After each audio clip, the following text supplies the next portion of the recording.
Bonjour, bienvenue sur les tarots de Houdan. Aujourd'hui, j'avais envie de vous parler du thème de naissance, mais cette fois-ci de voir vraiment sa signification. Donc j'ai choisi un exemple, Madame X, née le 31/1/1962. Donc pour poser son thème, il va falloir faire un calcul numérologique basé sur la date de naissance. Et on va les faire coïncider avec les 13 maisons. Les lames sont disposées le long de 4 axes, formant une croix de Saint-André. Donc on peut voir qu'en maison 1, pour la personnalité, on a l'empereur. En maison 2, pour la quête, on a le bateleur. En maison 3, pour le mental, on a la lune. En maison 4, pour le chemin de vie, on a le pape.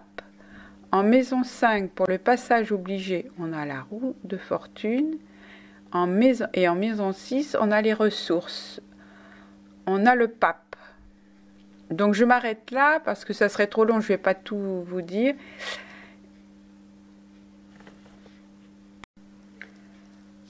Alors maintenant, on regarde l'ensemble du thème et l'on s'aperçoit qu'il y a des doubles.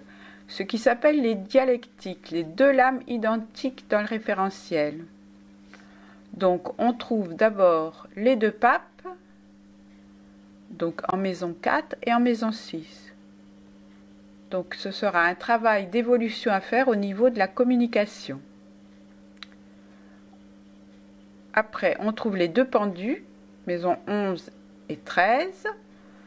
Travail d'évolution à faire au niveau du détachement, de l'angoisse, d'abandon. Et enfin du lâcher-prise. On trouve aussi les deux mâts en maison 9 et en maison 10. Sagesse, folie, ou cheminement et errance, ou originalité et marginalité.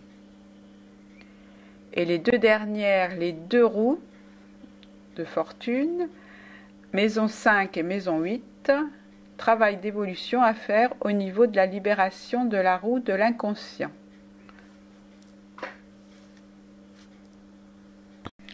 Maintenant, la signification ou le décodage du thème de naissance. Donc la maison 1, la personnalité, on a l'empereur. Donc on en déduit que c'est un individu actif, très organisé, qui sait diriger et commander les autres. Il a le sens du concret et trouve des solutions. Généreux, apporte son soutien et son aide à ceux qui l'entourent. C'est un bon compagnon. En maison 2, on a le bateleur, c'est la quête. Donc c'est la recherche des projets, d'idées neuves, d'imaginer des choses nouvelles. En maison 3, c'est le mental. C'est la maison des peurs et des désirs, demeure du rêve et de l'inconscient. La créativité, l'intuition, recherche ésotérique, connaissance de soi, attitude rebelle, à l'écoute de l'autre. En maison 4, chemin de vie, alors le pape, il peut être guide pour autrui, il exprime ce qu'il sait avec bienveillance et humanité. Il a un pouvoir spirituel, un guide spirituel, et ça peut être un thérapeute. En maison 5, le passage obligé, la roue de fortune. Les choses se répètent, c'est la loi de cause à effet. Je reproduis, changement de cycle, automatisme. Passage obligé par la prise en main de sa propre destinée.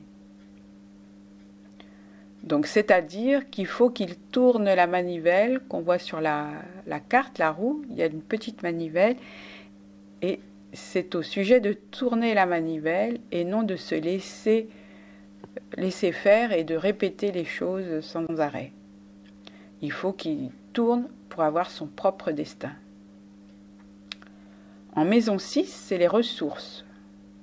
Donc la sagesse, la communication, l'enseignement, médiateur, pouvoir spirituel, il est sincère, bienveillant.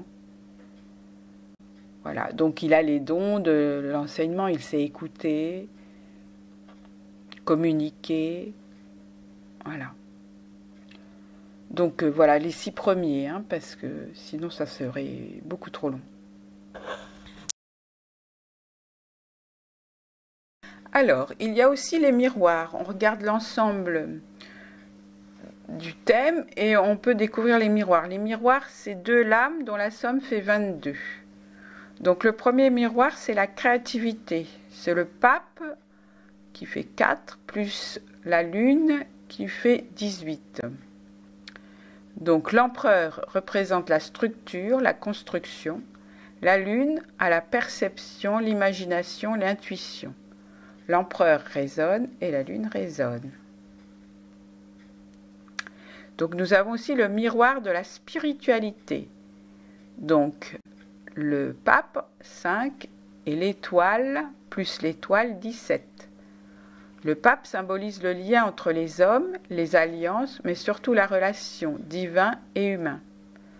L'étoile apporte la spiritualité, l'amour au sens précis, la capacité de l'homme à se relier par lui-même à la nature, au cosmos, à l'être. Donc il y a aussi le miroir de la non-action en mouvement qui est le 10 plus le 12. Donc le 10 la roue de fortune plus le 12 le pendu. Et il y a aussi le miroir de la sagesse et la folie, les 2 mâts. Mais là, ça serait trop long, donc voilà, je raccourcis parce qu'il y a encore d'autres choses à découvrir, comme les trous noirs, pareil.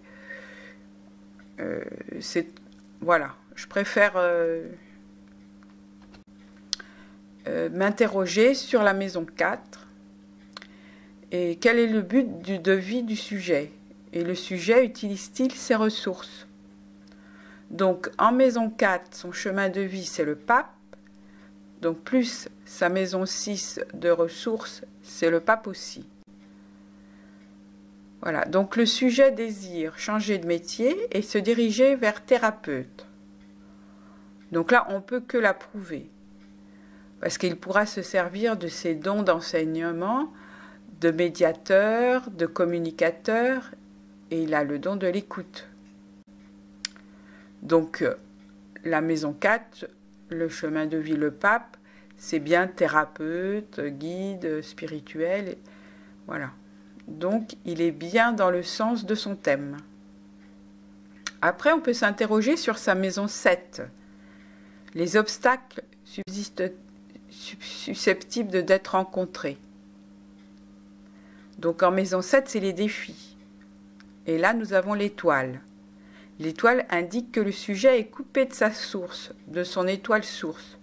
Cela peut donner sur le plan physique des pertes d'énergie, de la fatigue, des tensions, difficulté à s'abandonner, un manque de confiance en soi. La clé est le combat avec soi-même et à la nécessité de réalimenter les circuits qui ont tendance à se couper de leur source. Ce combat avec soi-même représente une possibilité créatrice. Pour le défi, c'est une victoire à remporter. La maison 7 représente ce combat qu'il se livre pour se grandir. Le défi doit devenir un tremplin. Donc, en résumé, le référentiel de naissance, c'est un guide, un miroir de soi, en résumé, un outil de croissance. On peut dire que le référentiel de naissance, outil de connaissance de soi, un miroir de soi et un outil de croissance. C'est pour soi, un véritable pour une reconversion, une orientation professionnelle. À qui s'adresse-t-il? Tout simplement pour mieux nommer ce que l'on ressent, pressent, pour une reconversion plus ou une orientation professionnelle. Et ainsi, tout simplement pour mieux nommer ce que l'on ressent, pressent, identifier plus clairement ce que nous sommes, à reprendre et confiance en soi, atteindre le but de notre vie, à explorer son moi et se connaître vraiment, à reprendre confiance en soi, à découvrir clairement son moi et se connaître vraiment, ses dons, son chemin de vie, découvrir clairement sa personnalité, ses dons, son chemin de vie.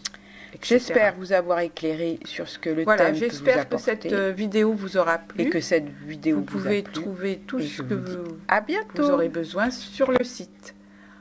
À bientôt.